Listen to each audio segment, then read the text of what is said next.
सिक्ने मौका भनेको यही हो। मजा लागेको नि मल्लन ठुला नि पढौँ लाग्यो।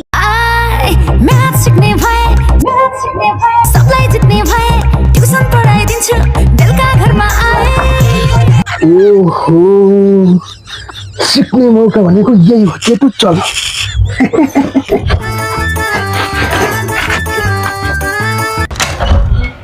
ओए उता हिँडिस्।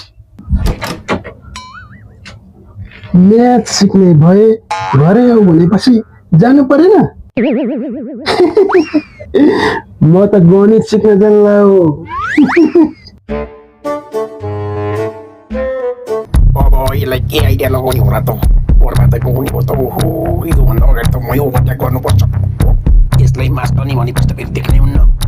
तँलाई पढ्ने बेलामा बाह्रको पुछर नै मर्दै ठिक भयो। अहिले आएर के सिक्छस्?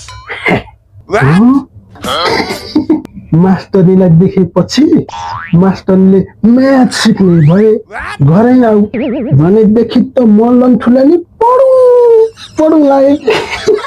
त्यही भएर मजा लागेको नि। तैँले के सिक्छस्?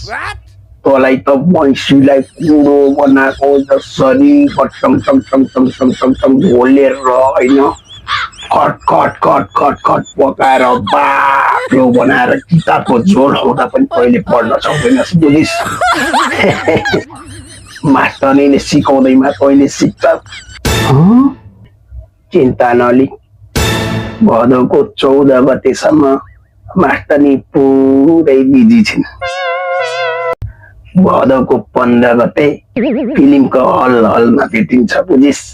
ओ त्यतिखेर गएर मास्टरीलाई ज्याप पलाएर भेट्ने हो।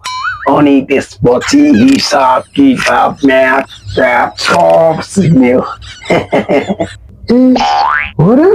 ओके ठिक छ नि ल आइज अहिले। त्यसमै सँगै जानुपर्छ है त। ल